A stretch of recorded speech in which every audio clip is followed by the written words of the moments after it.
దీపకి కడుపు నొప్పి రావడంతో సుమిత్ర డాక్టర్ని తీసుకొని దీప వాళ్ళ ఇంటికి వస్తుంది. ఇంకా డాక్టర్ ఏమో నీకు ఎలా వచ్చింది కడుపు నొప్పి అని దీపని అడుగుతుంది. ఇంకా దీప శౌర్య గురించి చెప్తూ ఉంటుంది. ఆ మాటలకి అక్కడ సుమిత్ర చాలా షాకింగ్గా చూస్తూ ఉంటుంది.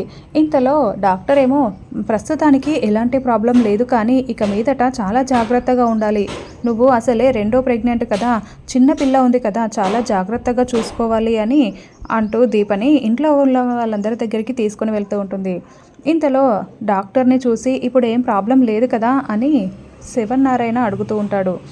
ఇంకా డాక్టర్ ఏమో ప్రస్తుతానికి ఎలాంటి ప్రాబ్లం లేదు, తర్వాత ఏ ప్రాబ్లం రాకుండా మీరే చూసుకోవాలి అని చెప్తూ ఉంటుంది.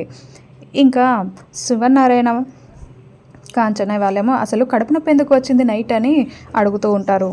ఇంకా సుమిత్ర ఏమో శౌర్య దీప కడుపులో కొంచెం గట్టిగా తన్నింది, అందుకే కడుపు నొప్పి వచ్చింది, లేదంటే వచ్చి ఉండేది కాదు అని సుమిత్ర చెప్తుంది.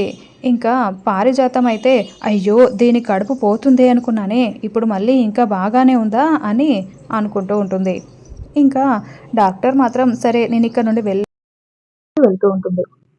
ఇక కాంచన ఏమో ఆ రోజు నేను రాత్రి సున్నుండ ఇవ్వనన్నందుకు మారం చేసేసి వాళ్ళ దగ్గరికి వెళ్ళి పడుకుంది, అందుకే ఇలా జరిగింది, లేదంటే ఇలా జరిగి ఉండేదే కాదు, అయినా దానికి బాగా గారాబం ఎక్కువైపోయింది అని శౌర్య మీద కసురుకుంటూ ఉంటుంది. ఆ మాటలకి అక్కడ ఉన్న కార్తిక్ ఏమో పోనీలే అమ్మా, తన చిన్నపిల్ల తనకేం తెలుసు అని అంటూ ఉంటాడు. ఇక కాంచన ఏమీ తెలియదు అంటున్నావేంట్రా, అలా ఎవరైనా తంతారా ఏంటి, ఇప్పుడు చూడు ప్రమాదం నుండి బయటపడ్డాం కాబట్టి సరిపోయింది, లేదంటే ఏం జరిగేదో ఏంటో అని చెప్తూ ఉంటుంది. ఇంకా ఇకనైనా చాలా జాగ్రత్తగా ఉండండి, ఇక నుండి తనని నా దగ్గర పడుకోబెట్టండి అని చెప్తూ ఉంటుంది. ఇంకా ఆ మాటలు విని అక్కడ ఉన్న వాళ్ళందరూ సరే అని అక్కడ నుండి వెళ్ళిపోతూ ఉంటారు.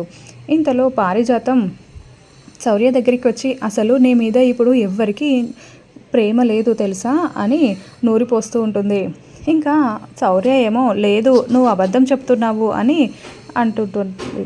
ఇంకా పారిజాతమేమో లేదు, ఇంట్లో ఉన్న వాళ్ళెవరికి నీ మీద ప్రేమ అసలు లేనే లేదే, లేకపోతే నీకు సున్నుండ ఇవ్వాలి కదా, ఎందుకు ఇవ్వలేదు ఆ రోజు రాత్రి, అందుకే ఇప్పుడు చూడు మళ్ళీ నిన్ను మీ అమ్మ నాన్న వాళ్ళు కూడా తన దగ్గర పడుకోబెట్టకుండా మీ నాన్నమ్మ దగ్గరే పడుకోమని చెప్తూ ఉంటారు. చిన్న బేబీ వస్తుంది కదా, తన మీదే అందరికీ అంత ప్రేమ, ఇప్పటిదాకా నువ్వు మహారాణిలా పెరిగావు ఇంట్లో, ఇప్పటి నుండి నువ్వు అసలు ఎలా ఉంటావో ఏంటో, నీ పరిస్థితి ఏంటో అని కోపాన్ని నూరిపోస్తూ ఉంటుంది. ఇంకా శౌర్యకి అవును నువ్వు చెప్తుంది నిజమే అనిపిస్తుంది నాకు అని అంటూ ఉంటుంది. ఇంకా పారిజాతం ఆ మాటలకి అవును, అందుకే ఇప్పటి నుండి నేను చెప్పిన మాటలన్నీ విను, వాళ్ళ దగ్గర అన్నింటికీ మారం చెయ్యి అని శౌర్యని చెప్తూ ఉంటుంది శౌర్యకి.